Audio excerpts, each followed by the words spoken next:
Hey everyone, welcome this evening. It's great to see you all.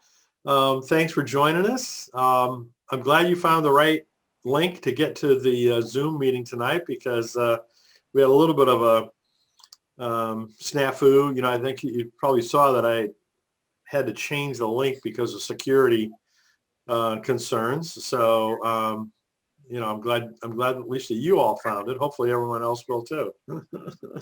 So tonight we're really honored to have Diana Butler Bass with us, and Diana's been an amazing author and partner for me to collaborate with on multiple fronts, and always really glad to have her involved with anything to do with Writing for Your Life or the other things that I'm involved in. So, Diana, welcome. Well, thanks. Hi, Brian. It's good to see you tonight. It's good to see all of you.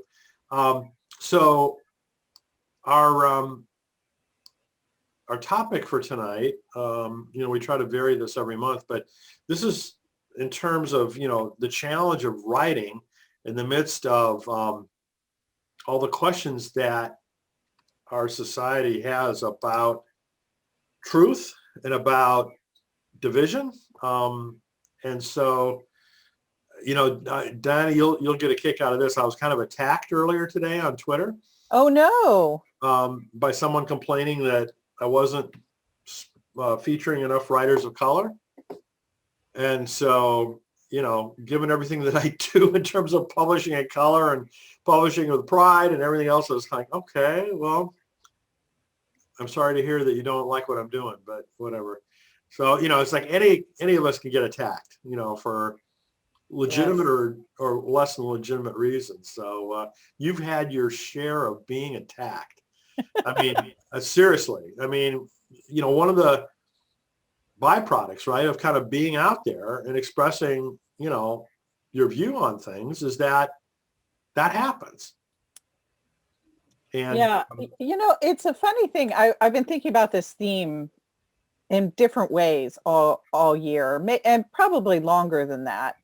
Um, the whole Trump presidency was problematic in terms of writers uh, and putting your voice out, because the level of social media kickback, um, my own family is very politically divided. My brother hasn't spoken to me since Charlottesville.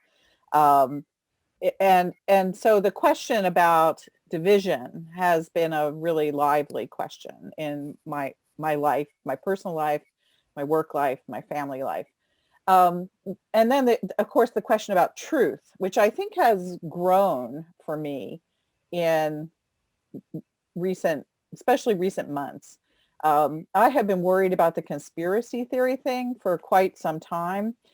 Part of the rift between my brother and I began to develop before Trump was president, when he's a very, very, very, very, very conservative Catholic. And he started posting things on his Facebook page about how he believed that Francis wasn't really the Pope, but that he was the anti-Pope, and that he had constructed this whole sort of universe in which the real Pope, Pope Benedict, was being kept in a prison in the basement of the Vatican.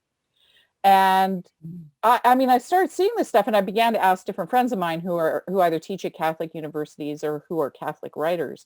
And I said, have you seen any of this kind of thing? Is this widely spread?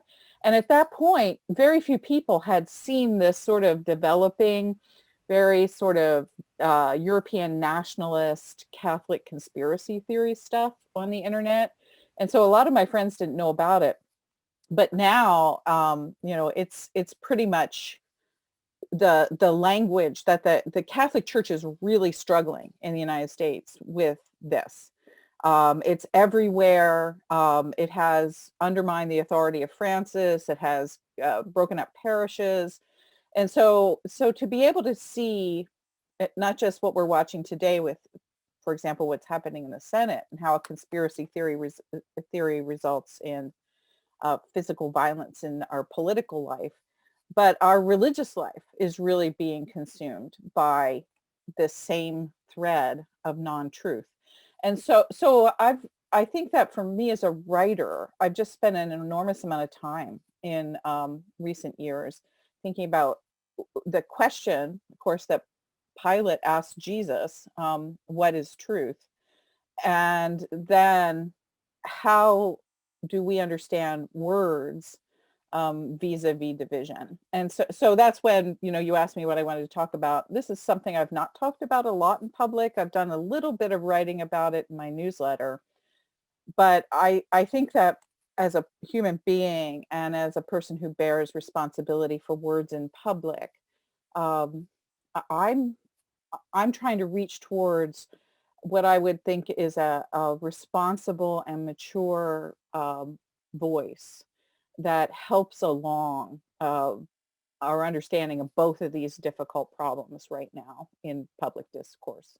So as is usually the case, everyone, please feel free to, unmute yourself and, make a comment or ask Diana a question, or as always, you can type into the chat box too, and, ask questions that way. Either way is perfectly fine. So, thanks everyone for joining us, first of all. And, Diana, thank you for, kicking us off here. So truth and division. Yeah, and those two things, of course, are related.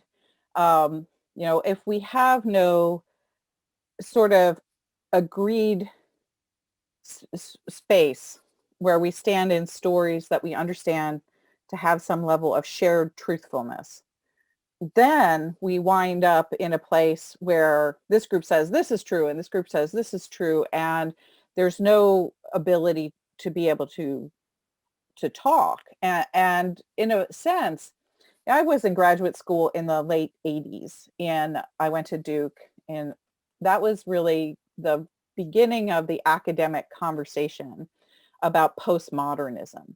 And Stanley Fish, who there's people here who are writers, I'm sure people know Stanley Fish's name. He was really the first big literary theorist, sort of celebrity of postmodernism. And he and Stanley Hauerwas, who was in the divinity school at the time, and I didn't study with Stanley, but you couldn't help but have Stanley Hauerwas's voice in your ear all the time if you were in religion at Duke at the time. And the two of them used to talk about this question in public and in the hallways and classrooms and stuff around graduate students, this idea of what is truth. And, Fish, of course, and the Postmodern Project don't believe that there is any such thing as any kind of truth that exists outside of our own experiences. And so the sort of, I would say the consensus, sort of philosophical consensus at Duke at that time, was that truth was dependent upon the community in which you stand. And I can remember both Hauerwas talking about that in terms of theology and Fish talking about that in terms of our public discourses. But there were a lot of professors who were critiquing them. And the critique now really sort of comes back to haunt me. And that is, like my graduate professor, a fellow by the name of George Marsden, would say, well, what do you do when you have this community who says this is true, and this community says this is true, and this community that says this is true? What keeps them from being at war with each other constantly? Are there any shared stories or any shared truthful statements, any ethical standards that are truthful that we can appeal to? And so there was a very funny discussion that involved a whole bunch of people at the divinity school, and a guy who was then a very young professor. He's getting ready to retire now from SMU. His name is Ted Campbell. He's a Wesley scholar. I will never forget him telling this story about the first time he ever met Stanley Hauerwas, who always loved shouting about these kinds of ideas. And Hauerwas had come to SMU, where Ted was then an undergraduate student, and literally gave a lecture on how there was nothing that was true. There was no moral absolute from culture to culture to culture. And then he went through this whole list of things that we all think are true, but that none of them were shared universal. So there is no universal truth. I dare you, name me one thing that is universally true.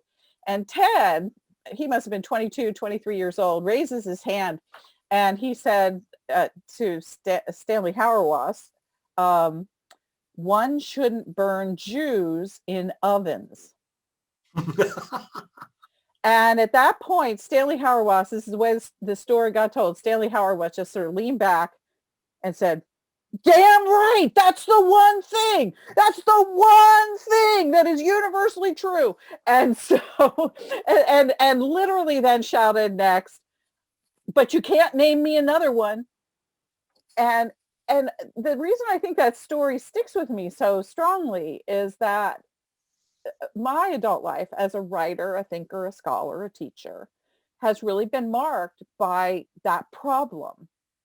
On one hand, recognizing the situational, cultural, and experiential uh, limits of what we call truth, and believing very strongly, I mean, I really do believe that getting to the point of truth with a capital T, the old project of the Enlightenment, um, is difficult, if not a sort of an act of human hubris. I think that we all have to be much more modest about truth. Um, so I get that. I understand where that comes from and why we have arrived there in postmodern cultures.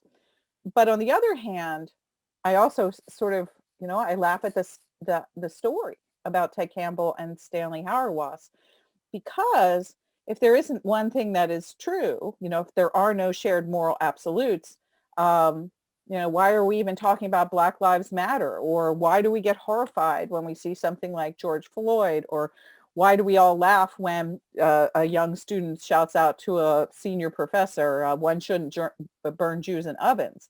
And so we actually do recognize some things as moral and ethical standards that go across cultural and communal lines. And so somehow in writing theology and writing in a sort of field of spiritual practice and ethics and writing towards a better moral framework for the common good, all the things I think that people do in the religion field, we're always trying to figure out this question, how postmodern are we and how clear are we on things that are true over the barriers of the worlds in which we were born. So I kind of think it's a really important question. And, we're fighting about it, not now just in the halls at Duke, but I think that, we see this fight in public because there are people.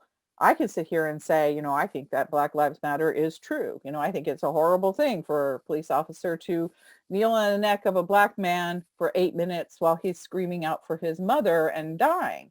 I think that those things are morally reprehensible. But there are clearly other people in our culture who don't. And so this becomes part of our task, is how do we frame up what we understand to be these sorts of truths so that they become stories that are convincing to the people who have different experiences, while also recognizing, sort of the limits of knowledge and our own sort of fundamental modesty in relationship to the problem of the search for truth. So that was really a great story. Did Ted have an answer to that question? Did he have a second example that he? He didn't.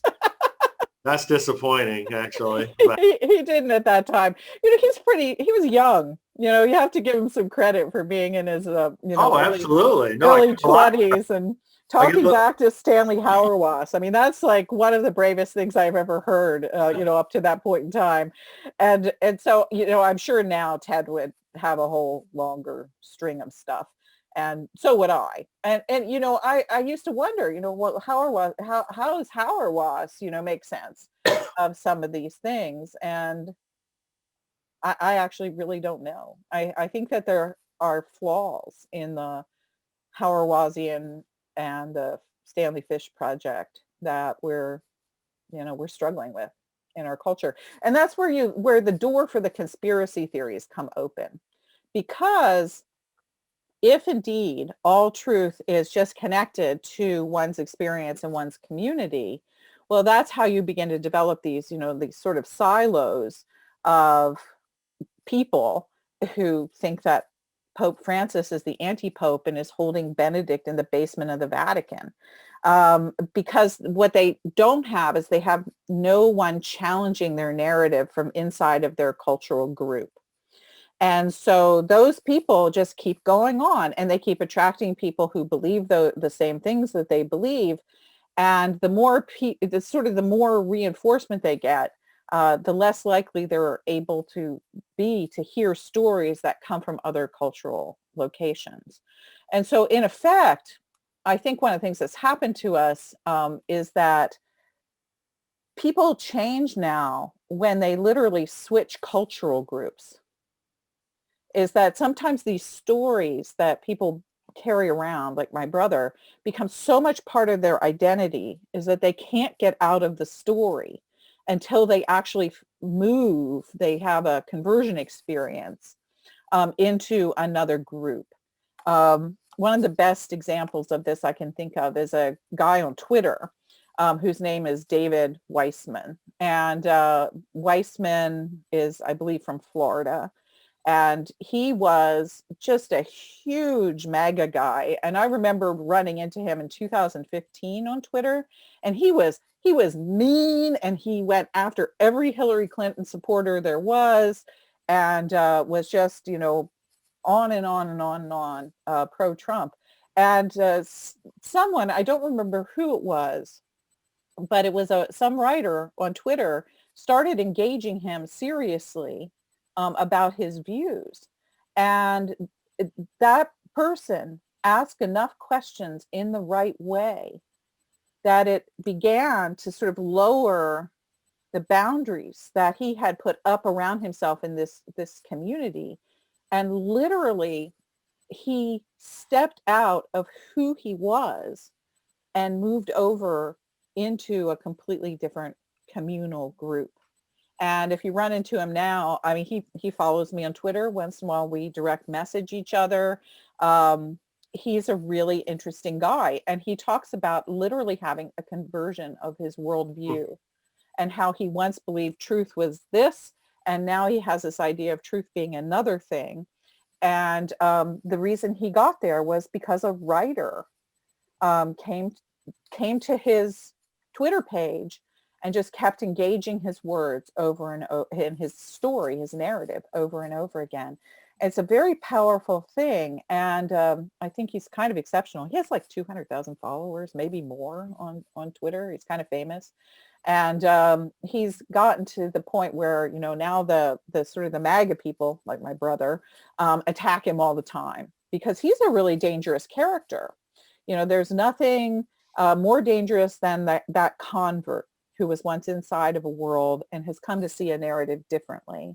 And he's now, huge supporter of Black Lives Matter. He was thrilled when, Biden was elected. I mean, and it's all very genuine. It's not a show. You can really tell that this guy is working from his heart. So I think that that connection between the question, what is truth, and how truth moves around in a culture, and storytelling, and how we engage others, it can be transformative, but it's just really, really hard. You have to be willing to spend time with it. And I don't know how successful I've been with it. I just am aware of the issues. Heidi, did you have a question? I had a couple of things, and hopefully I can form them in my mouth. I was interested when you said people like who are gathering under conspiracy thoughts or just a narrative, that they attract similar people. And I wonder if they think the same of us. Yes. That we have a story that we like or that feels right and true to us. And I wonder if that's where the discourse gets difficult, because we judge each other's stories and say, Mhm. this story that I live in does resonate or reflects my identity or who I am. So yours must be wrong. Right. So that's one thought that I had, and it made me think. I liked when you said the fellow that you're describing was able to change his worldview when someone came and stood where he was and asked questions about his story. And I wonder if that's really important, or it strikes me that it is, when people feel someone's truly interested in their story versus trying to judge the narrative and say your story is the wrong story, but say, tell me more about why you think that. And then walls come down. That doesn't always work, but it's interesting because a number of years ago, the book that you wrote, I used in a course that I was teaching, and I used it over and over again over semesters, and it really pushed a lot of people's buttons. And it's because, and when you, but in a good way. And I mean, that's why it fits with what you were saying, that there was a group of students for whom the book was really challenging. Which book? And, Christianity After Religion. Okay. And it was really, for some people, it was absolutely freeing. And I swear that by the end of the course, at a class of 35 or 40 students, there was a good 5 that were like, came away with that new worldview. And we're like, now I've got some work to do in terms of how do I engage my family or in my communities. And so it was good. And it was good. And for some, you might think they wanted me kicked off delivering the course because it was so, they're offended at some of the questions that were being asked. But part of the course was, there was a visual journal where there's different prompts, and there was 2 textbooks and yours was one. And students were required to engage the prompts and journal art-wise as well, word and image. And that really calmed people down, I noticed, when they had to like emotionally engage your thoughts and what you might have been wondering when you said that and why, and versus just getting into an intellectual yada yada dialogue of how wrong this worldview was. This is how Christianity works. This is what my grandpa said. This is what a lot of the feedback in the more formal academic responses were, this is what I was taught. This is what my father was taught, and my grandfather, and it's just a general offense that they're just challenging question would be asked. And so if half the world is struggling and not finding their place within the traditional church, well, they're just wrong and they weren't raised right. Right. End of story. Right. And so I just I'm finding your conversation really interesting, your insights about how we feel comfortable with the people who are like us. Yeah. And how it's about trying to find a shared story, but the challenge is when we have a shared story, but I interpret it my way, and the way you're interpreting it is offensive to me. And then it comes down to the approach that the fellow you described was, which, well, then tell me more about yours. And that seems to be the only way that I've seen where people can consider reflecting on their worldview and whether it actually serves the deeply held values that they have in reality. Yeah, I thank you so much, actually, and I really appreciate that you used that book. My daughter, who just graduated from UVA, she took a class on spirituality in America her sophomore year at UVA, and in advance, I'm actually friends with the professor of the class. He sent me a note when he saw my daughter's name on his student list, and he said, we're going to be reading your book in class. Should I tell your daughter in advance? And I said, no, just let her get the syllabus and see what happens. And so my daughter actually had to do that kind of engagement with the book that her mother wrote. And so it's one of those strange moments in the life of a writer. But I've asked myself the question that you actually started with when you told the story, and that is, what's the difference between, say, my brother being locked inside of this universe and me liking Rachel Maddow?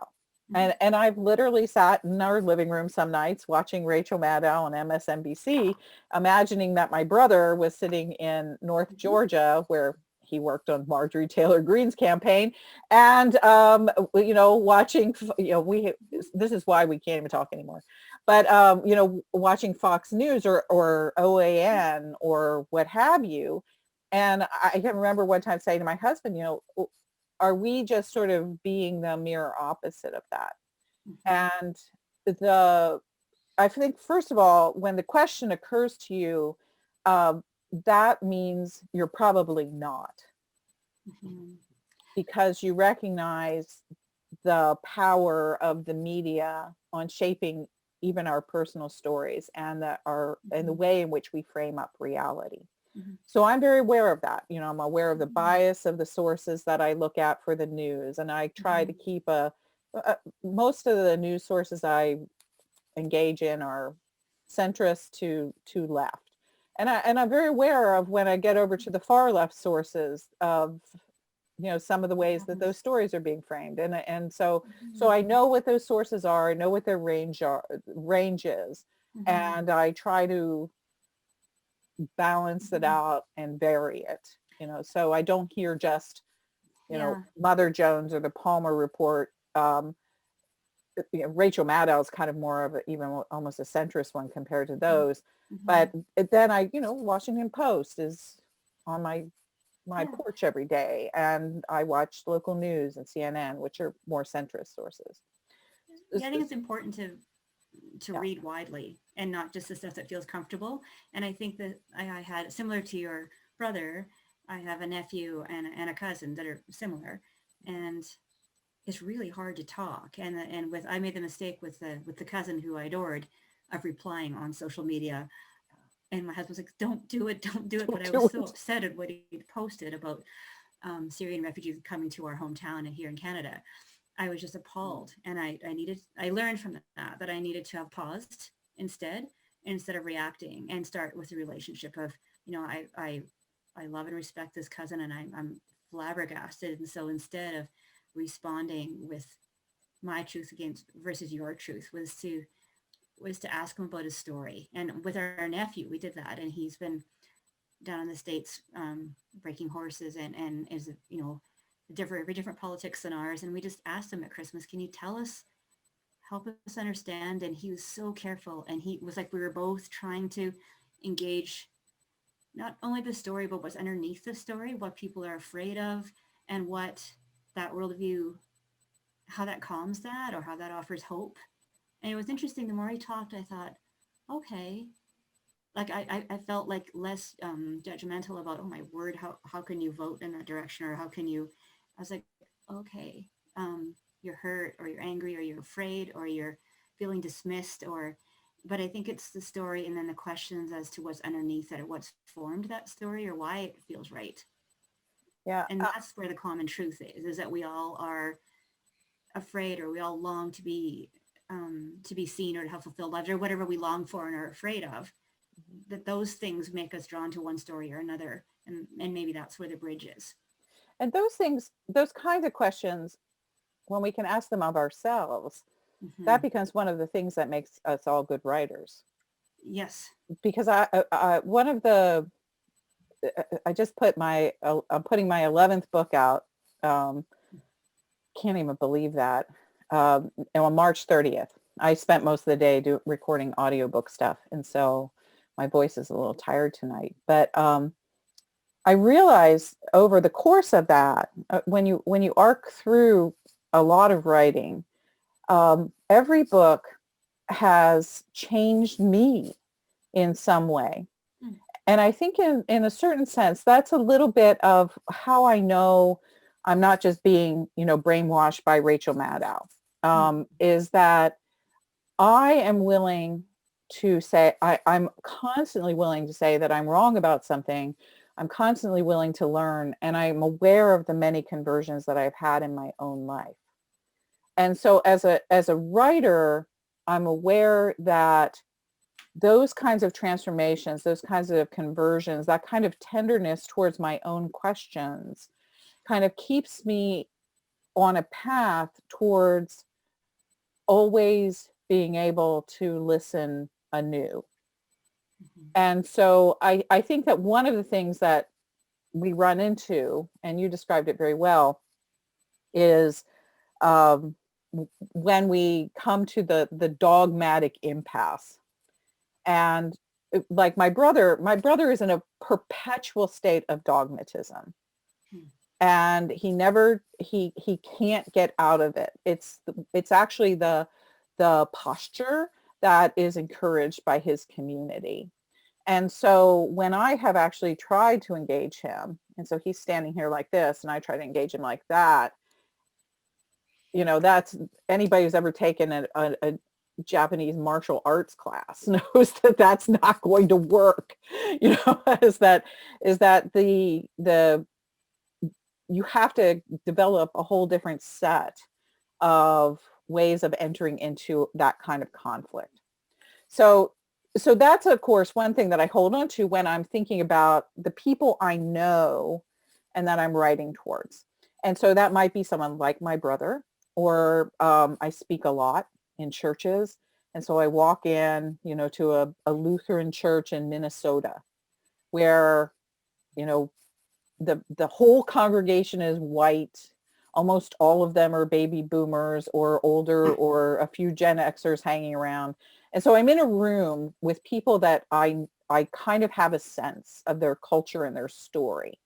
And so when I'm in that room with those people and they might be doing this, I actually know how to enter into that, go right past the fist, and create an entirely different environment through words and teaching. And I think that is something that we can do in our storytelling, both fiction, nonfiction, poetry. Those of you who are poets, I am so jealous, because poets do this almost better than anybody else. Thank you, Amanda Gorman, for giving us a great example of that recently. So there's that moment, but there's also the moment as a writer where you do have to say something that is dogmatically true. And you have to be able to have, this is, I think, the place where I really, I really struggle is where's the moment of this, that kind of creation of a different possibility of narration. And where is that moment where you just stand up and you have to say it perfectly clear, 100% true, outrage included, and make the point, even if it drives people to the far corners of the room. Drop the class type of, yeah. Yeah, and so truth comes in both of those kinds of guises with words. And I think knowing who we are, knowing where we stand, knowing how our own journeys are unfolding, knowing where our own points of transformation and struggle are, that's key. But then also being really aware of a situation and saying, to whom am I speaking? Am I speaking towards a culture of people that I come from, and that you have different kinds of permissions in those sorts of rooms and different kinds of skill sets in helping those people change their narratives? Or am I in the public square and something must be said? And and if you're doing the public square, something must be said, that's the place where you're going to run into the most, you'll get the most support and you'll get the most violent kickback. When you're saying this, it's making me think of Letter from Birmingham Jail. Like sometimes the truth just has to be said, and That's right. And it is what it is. Yeah, and that's where for me as a person of faith, the spiritual practice of discernment comes into play. And I don't always get it right, but I'd like to think that I get it right a bunch of the time. It's, and the other thing I really trust is that every person here on this call, every person who is a writer, all of my colleagues who write in all of their various guises, my poet friends, my journalist friends, my nonfiction writing friends, my fiction writing friends, together, all of our voices are doing something. And that is, I can't say everything, and I can't say everything just as it needs to be said. But what I can say is what needs to be said from who I am, from the authenticity I bring to the question, the problem, the moment, and my knowledge of who are the people who are going to pay attention to these words. And I do that work. And then, other people do the other work. And somehow, if we can honor that sort of incredible, I think there's a harmony and truthfulness in that way. And that if we can really hold one another in our voices, and give people the space to speak the words that are coming, from their hearts. I think that we're creating a bigger story than we know. And one day, 50 years from now, some historian will look back, and that historian is going to find a whole bunch of stuff that any number of us wrote. And they're going to be able to draw a picture from all those words about the time in which we lived, and our concerns about compassion, our concerns about justice, our concerns about the planet, all that sort of thing. And so I have a very trusting spirit in that now. And it took me a while to get to that, because I used to think I had to say something about everything. And I don't think that anymore, mostly because I can't. I mean, there's so much to say. And so I apply discernment a lot more than I used to. I have a question about that kind of discernment. You mentioned a writer's time early. How do you think about social media in terms of your vocation as a writer? Because it does take a lot of energy, emotional energy, as well as just mental energy to enter into those kinds of conversations in social media that might really change someone, as in the story you were telling. And yet that takes a lot of time, and it seems to me that a writer has to decide: can I fulfill my vocation more easily sitting alone writing something that nobody's going to just jump back at me with? I mean, yeah, it seems. It's easy to say, well, the value of what I write is much higher if it's going into a book or a magazine than if it's just going to social media and for a fight. And so I'm also asking about just how you see social media changing our conversation, because most of us do live in silos on social media. I mean, unless you're a public figure, and we are in the community of people who basically agree with us. So how do you think about a writer's relationship to the time on social media? Well, you have to be careful with it, because it can be just a huge time suck. It just pulls it pulls a huge amount of energy and time away. But I do it. I try to limit my time on Twitter and Facebook every day. Some days it's as little as maybe 30 minutes total. And sometimes it would be as much as maybe 2 hours, sometimes a little bit more. And part of it depends on what's going on in the world. I have been known to do commenting on public events, like if there's a big speech or a political debate or something like that. I'll just literally sit in front of the television, watch the debate, and go onto Twitter and talk about it as it's unfolding. And so sometimes that is something I do. I tend to think that anything we write is writing. And so there have been days in my life when I couldn't get a word on a traditional page, but I actually managed to create a kind of elegant little Twitter thread of 280 word 80 character tweets. And some of those tiny little threads that I worked on a particular day have actually wound up in books or articles that I later do. So it doesn't all have to be warfare, on Twitter. It can be a place for economy of word.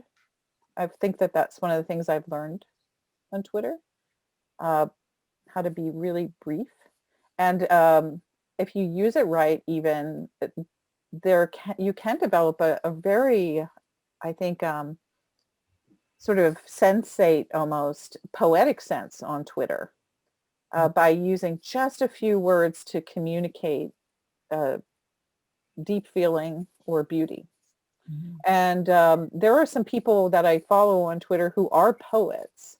And what's her name? Jessica Oh, Kranowitz. Ketrowitz. Yeah. Oh my gosh. She's beautiful on Twitter. Amazing.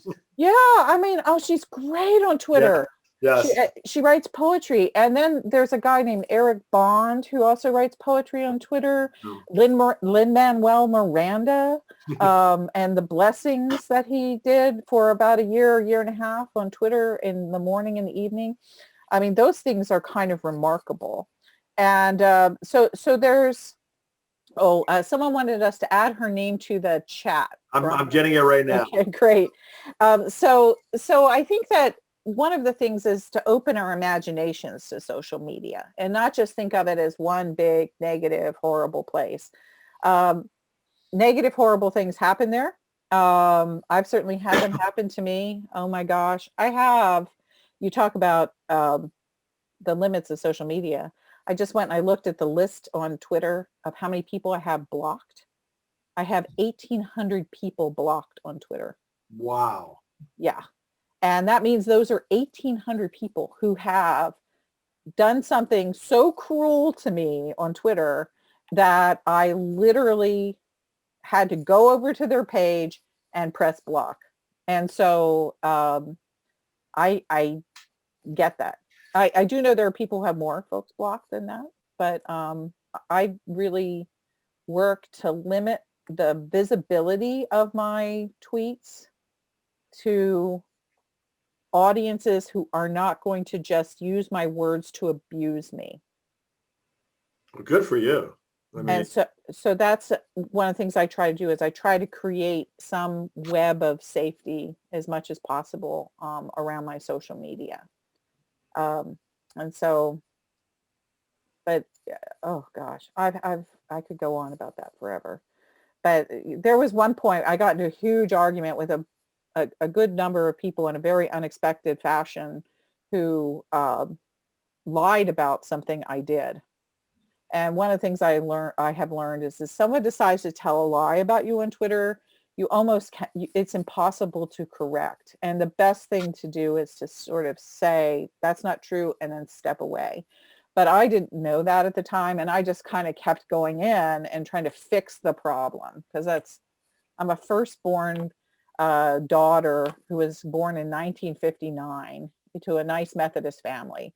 My whole life has been about fixing problems and being nice, firstborn daughters love to fix everybody's problems. And so I tried to do that and it just made it worse. I wound up losing 4 speaking events because of it. I mean, there were people who stopped talking to me, who I'd known for years. I mean, it got really, really, truly terrible. And I finally got to the point where I just said, okay, there's nothing I can do here to make this any better. All I can do is be myself, and I'm just going to move on. And now a lot of people sort of have forgotten the event, but there are people who still remember it and talk to me all the time and say things like, I never want that to happen to me. And this also ties back into the idea of truth. A couple of my friends who are real in-person friends and who are writers and who are pretty big Twitter presences, and I can just tell you their names. Kirsten Powers from CNN, Lisa Sharon Harper, who is a wonderful author and podcaster. She has a podcast called Freedom Road. She's really become a presence on Twitter, really smart, amazing African-American writer who's working on a book on reparations. And myself, and then a couple of people who are a little less well known from the LGBTQ community. When, I'm sure you all remember the event that was on the Lincoln Memorial steps when the kid from the high school in Cincinnati faced down the Native American elder. Yeah. there were like 5 of us who are these friends, and we all live in DC. And we were on Twitter together that night, and we were talking about this. And as it all unfolded, uh, Lisa and Kirsten got sued by the parents of that kid. And I mean, it was a kind of a shocking thing, but it was literally 5 women having a public conversation saying exactly what we thought about that incident.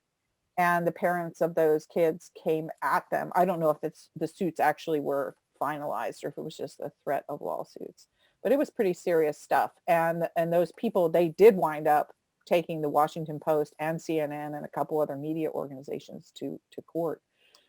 So I think that when we've reflected on that, it made all 5 of us realize that there are times when we think we see something that we don't see, or that we think we see something that might have a bigger story around it, and that we're a little fast on Twitter to stand up and say, this is my truth.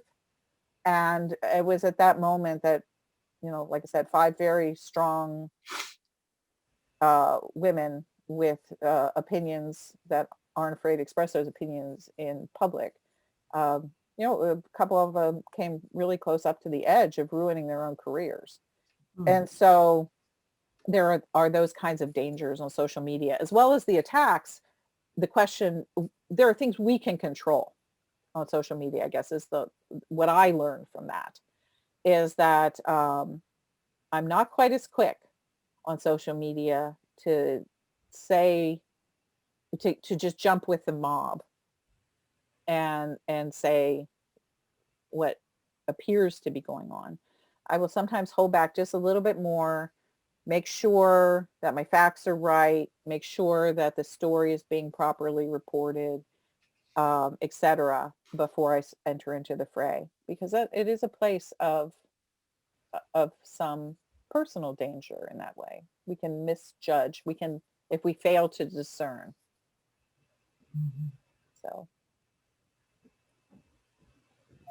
these are all really good questions. So, Diana, you know that we're working on this project that hasn't been announced yet, but I'm actually going to talk about it this week a little bit during the Publishing with Pride conference, which is our How to Heal Our Divides book. Oh, great. Yes. And for those of you, most people are not familiar with that. So just a quick version of it is that I'm assembling a group of essays from a variety of folks that are going to go into a book called How to Heal Our Divides, a practical guidebook.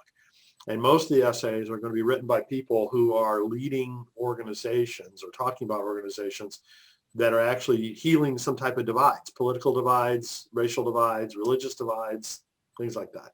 And then there are going to be a couple people like Diana, they're going to write like an introduction, a forward, to that book. So, Diana, I mean, this whole idea of healing divides, and when I say healing, I don't mean glossing over or, superficially looking for unity when there's an issue that needs to be resolved. Given, kind of the very divisive world that we've been in, what kind of ways have you found to be most effective to dealing with, divides, dealing with other people that, don't necessarily see things the way you do?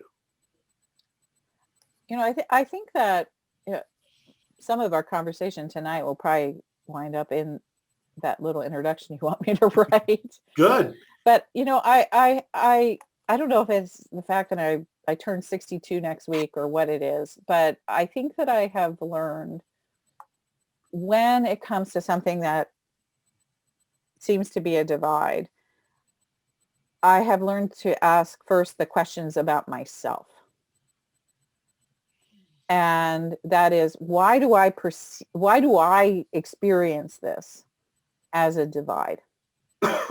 and what is it in my own soul that is keeping me from being able to cross over into someone else's story?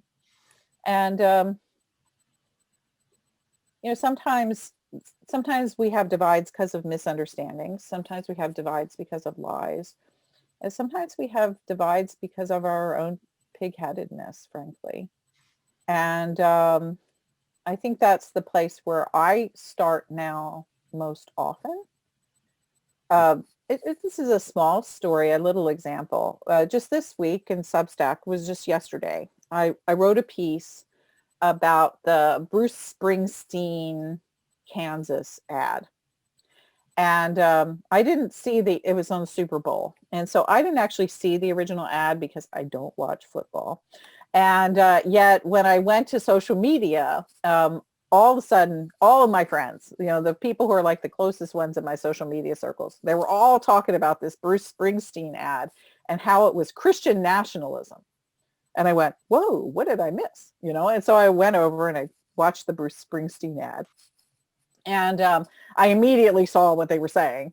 It's a commercial that, is clearly aimed at white people and clearly aimed at one divide in our culture. And that is the divide between white people who are liberal and conservative, who are red and blue. And yet it presents that one divide as sort of the most important thing that America could overcome. And so all my friends were yelling about this, Christian nationalism. And so I watched it and I thought, what can I write about this? Because there were some really good columns and a couple good articles, and the Washington Post had a good piece. But I decided to rewrite the commercial. And so it was like, if I was going to do if I was writing that script for Bruce Springsteen about unity and division, what would I write? And so I started the ad with the way the ad starts, the real ad starts on the Super Bowl is, in the center of America, there's a white chapel. It stands in the geographical heart of our nation. And so it's this little white chapel that's literally called the Chapel of the Center, and it's in Lebanon, Kansas. And so there's this beautiful photograph of it with the sun rising behind it and the cross in the sky. And much of the action takes place with Bruce Springsteen walking into this little chapel where there's this very Christian nationalist symbol hanging on the wall. And so it's one white guy sort of reflecting on inside of a white chapel on a frozen white landscape in the middle of Kansas about our divides. And so I took on this task of rewriting the commercial, and I began my commercial for Bruce by saying, in the center of America, there stands a chapel on the ancient lands that the Pawnee, the Osage, and the Omaha once called home. And so what I did, of course, right there, is I took it out of just this sort of white frozen universe, and I moved it into a place of memory about how the land really isn't ours, but how through this series, through this really tragic and conflicted history, this chapel winds up there. And so then I went on from there, from framing it through this lens of the native peoples and their ancient home toward a different kind of way of understanding what the middle and overcoming unity means. And so I did that.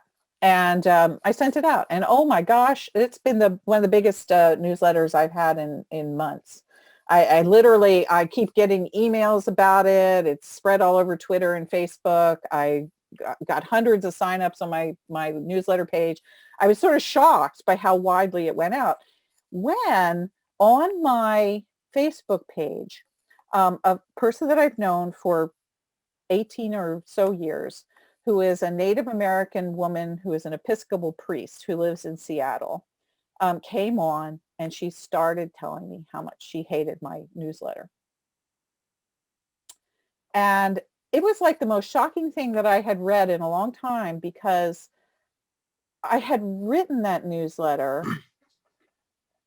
with the narrative intention of decentering whiteness and recentering an entirely different vision of what it means to be American.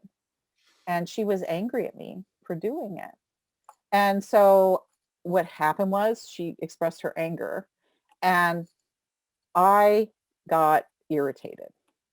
And see, this is what I'm saying, is sometimes the first step in overcoming our divides is knowing when to shut up. And I was irritated because I literally felt like, hey, I wrote this with you in mind, and then I realized, oh my God, that's like the worst thing I could possibly say. But I accidentally said something like that on Facebook. And so she rightfully came back at me, and then I tried to explain myself again, and I was very humble the second time around. But by then it didn't work, and she unfriended me. Yeah, 18 years. We've been social media friends. I've been in her church. I've spoken with her, gone out to lunch with her in Seattle.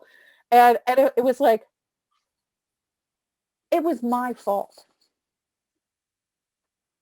And so that becomes the moment of learning. Even the most well-intentioned writer who's trying to overcome division, who's trying to put a new truth out in the world, who's trying to show how much of an ally that she can be, walks into that moment where my own defenses go up. And I say, can't you see? Can't you see I'm doing this because I'm trying to do the right thing?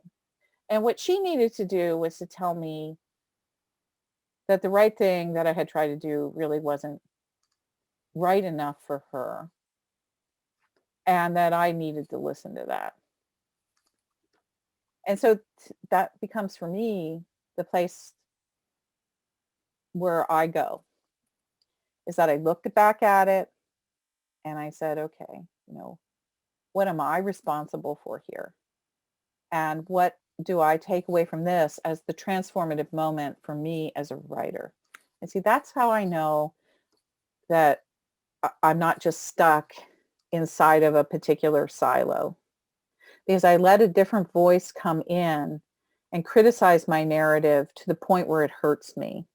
And instead of fleeing deeper into my silo, I'm willing to take the opposite narrative, or a narrative that I feel like hurts, and let it do its work on my places of woundedness. So I have no big prescription, for fixing America. And, Jeep tried to do a nice commercial about doing that. But what I do have is I have my own heart. I have the words that I steward into the world, and I have the capacity of humility. And somehow I think that if more of us, especially those of us who have been long in a position of privilege, have the ability to be able to do that, that gets at least at one of the sets of the problems that divide us. And so those are things I'm learning.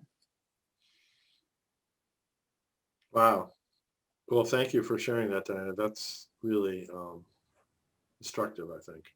And I think I need to write her a letter. I can't get to her now on Facebook, but just to write her a note and say, hey, I came back pretty quick because I was really surprised by your response, but I listened to what you said, and I'm really sorry, that I didn't hear the story you were trying to tell me, and I did hear it, but you were gone from my page, and I couldn't tell you that. So I think that that becomes the next step, is to not just feel those things, but then to be able to put words around them, and to put those words around them in an appropriate place, whether it's, the public article or the newsletter or the personal letter to a friend. And, healing always begins with us. Jen, do you want to add something? Just quickly, it's so interesting to me I don't know how often, but how we get invested as activists or preachers, or just trying to be good human beings in this larger narrative that is so good that we want to see created among us and be a part of it.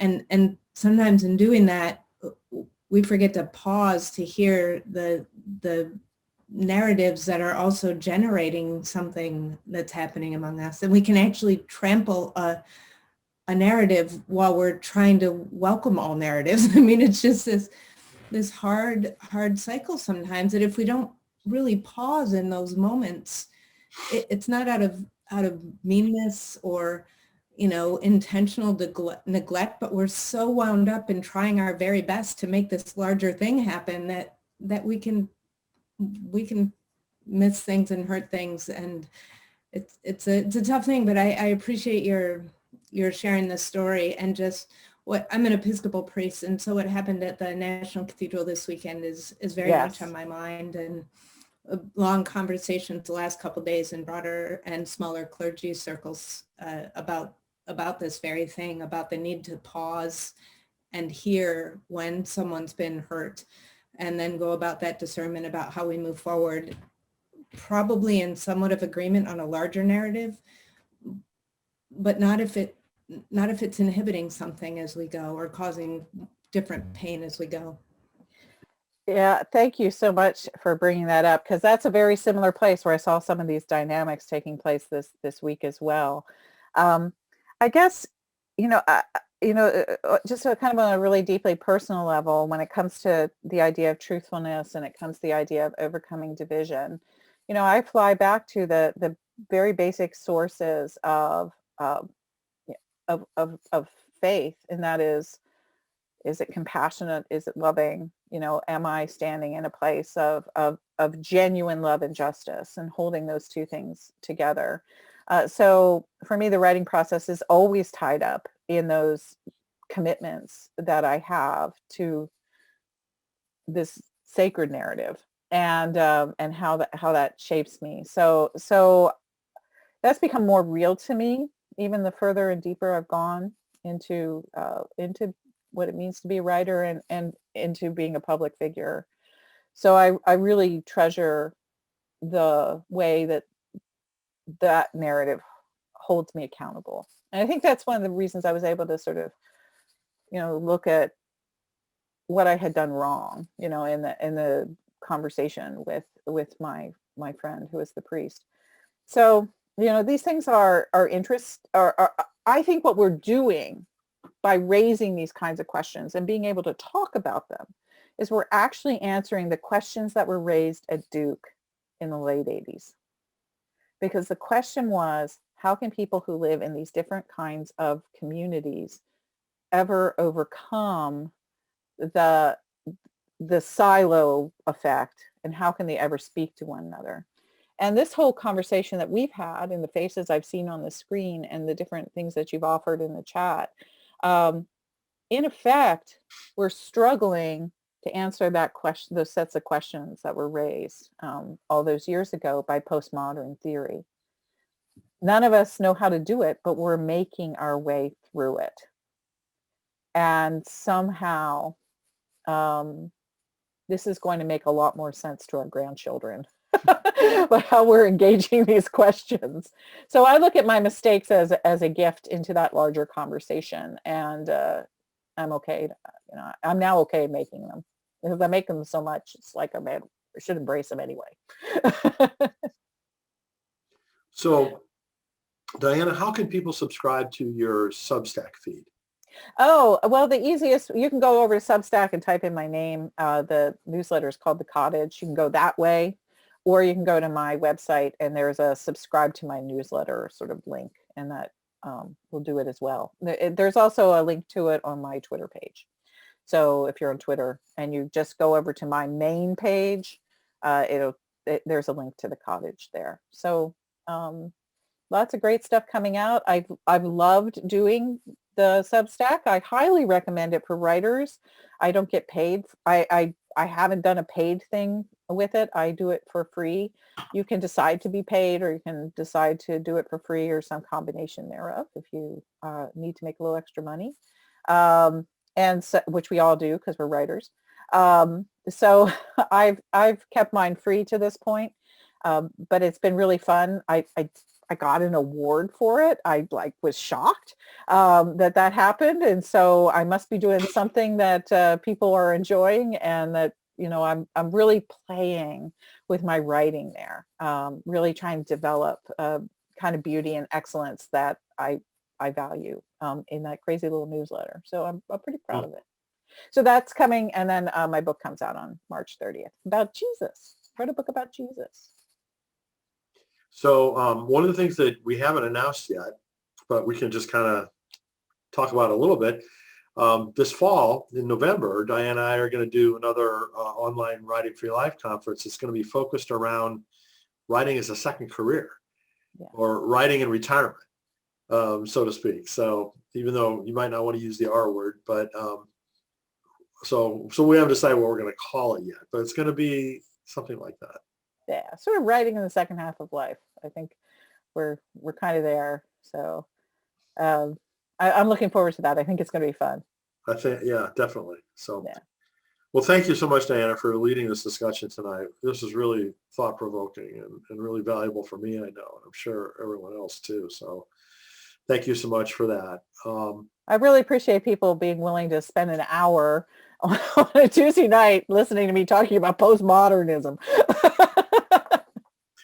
So next month, in second Tuesday of March, we're going to have Philip Yancey, and we're going to talk about the art of interviewing, which may sound like a mundane topic, but it's actually really important, I think, for writers or any of us to learn to do that better. So I'm really looking forward to that. So thank you all for joining us. Diana, thank you so much. It's such a pleasure always to hang out with you. So I really appreciate it. Oh, thank you. It was great to be with y'all tonight. All right. Good night, everyone. Good night. Thank you. Bye.